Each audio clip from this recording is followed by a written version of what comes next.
Obviously kept recording to kind of understand why it was that they chose to put hands on me and try and stop me from leaving. Somewhere in between me doing that, there was a big African guy. Right, yes, then the people. So with regret, I need to make this video. So today I was doing an audit outside Edmonton police station. There's Princess Diana actually opening or presenting the opening of Edmonton police station. Anyway, I was filming outside Edmonton police station, doing an audit of Edmonton police station today. 23rd of May, I was doing that audit today. I was filming outside the station, as you do, took the drone up, filming with the drone. First lady approaches, oh, you know, what are you doing? Told her, you know, I'm filming with a drone. Second, third, fourth lady appear, one of them being some Polish lady. Oh, what are you doing? Film drone? You can't film drone, bring drone down, somewhere in between all that, they've detained me or stopped me from leaving or trying to put hands on me, trying to stop me from going. I'm pleading with them, you know, what are you detaining me under? What's the reason for stopping me? Weren't having that, so kind of barged my way out of them detaining me. I don't know if that makes sense, but yeah, done that. Obviously kept recording to kind of understand why it was that they chose to put hands on me and try and stop me from leaving.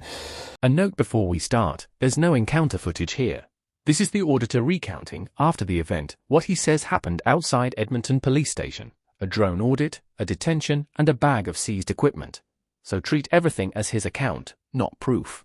What makes it worth examining isn't the drama, it's the powers he says were used on him. Because if he's describing them accurately, at least one was on very thin ice.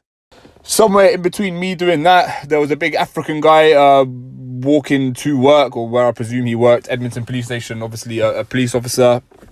These ladies have quickly called him over. Oh, help, this man, drone, help us, stop him, This guy's come over, started trying to ask me questions. I said to him, listen, like, stay away. Like, I'm trying to, go. Like, if you try to put hands on me, I'm going to prevent you preventing me from leaving. So I've said that.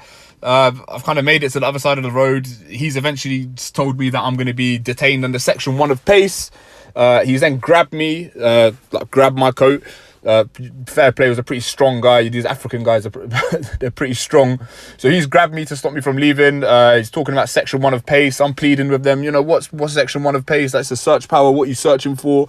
Do you suspect that I'm, you know, in property or holding any illicit goods, any stolen goods, any drugs, any weapons?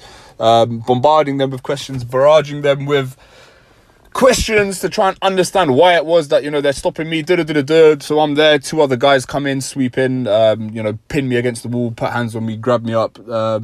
By his account, the officer detained him under Section 1 of PACE.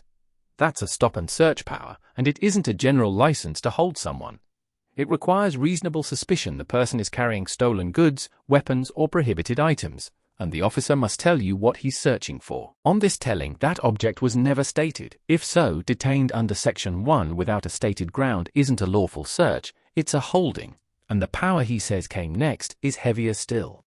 So on and so forth. He's done some stuff on the radio, got some comms.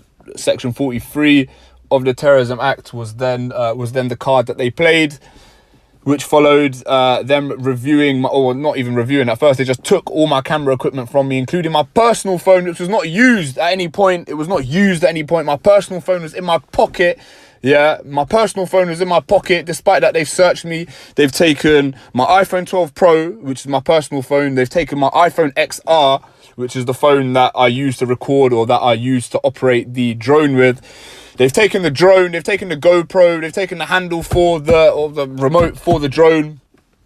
They've taken all these things on the premise of terrorism, and so on and so forth. So yeah, as mentioned, I'm still detained. They're trying to figure out what to do. Some detective comes out, another person comes out, all these people deliberating, plotting, standing around in circles, all whilst I'm detained. Not sure why I was still detained at that point. Obviously, they were trying to figure out what to do. Here's the pivot that matters. Section 43 of the Terrorism Act 2000. That power lets an officer search someone they reasonably suspect to be a terrorist and seize items found. The test is reasonable suspicion, an objective bar, not a hunch dressed up. On his account, the trigger was flying a drone and filming a building visible to anyone. Whether that alone can ground a terrorism suspicion is the real question, and the courts have historically been unimpressed by terrorism powers aimed at open photography. Watch what gets seized. And yeah, so in the end, they've decided that they've decided that my property shall remain seized even after I showed them the footage that I had compiled up until that point. They insisted that I should remain detained. Sorry, I just saw something very unusual as I'm recording this. Yeah, sorry, forgive me. They said that I should remain detained. One sec. So yeah, I was further detained whilst they got advice from counter-terrorism on how to proceed matters. I informed them, I pleaded with them. I said, listen, look, I've filmed outside. I've taken a drone above other police stations. I named the Bromley, Catford, Croydon, Lewisham examples to them. They tried to investigate this, find the report. I was detained for a good part of 2 hours. Notice the detail he presses. His personal iPhone in his pocket, never used to film, seized anyway alongside the drone, the GoPro and the recording phone. Section 43 allows seizure of items discovered in the search that may constitute evidence of terrorism. A phone that played no part is hard to fit under that. He says he was held around 2 hours while counter-terrorism was consulted, and on his account the equipment stayed seized even after he showed his footage. That's the part worth weighing. Whilst this African sergeant kind of pleaded, or not pleaded, but tried to decide what it was that he wanted to do. So eventually he came back to me and said, yeah, listen, like, yeah, you know, like, we're going to be seizing everything. So I'll put on the screen the search slip, and I will put on the screen the CAD number or the CAD reference of the incident, which conveniently I can call 101 and find out more information about the one piece of paper that anchors any of this is the search slip and the CAD reference he says he was given. Here's the practical takeaway, and it's genuinely useful. That record is what turns a story into something checkable. A stop under any power should generate a record stating the power used and the grounds, and a CAD number lets you request the detail. Without it, we'd only have his word. With it, the account can at least be tested, which is exactly where the honest line sits. Incident or the stop. Now guys, I'm not gonna lie, I'm pleading with you, like, all this stuff, if you want, I know a lot of you subscribe because you like these action-packed videos. I don't have the same sort of audience as DJ and AB. Like, you lot subscribe because you lot want to see action, you lot want to see me get searched, detained, you lot know that, like, you want to see that fire.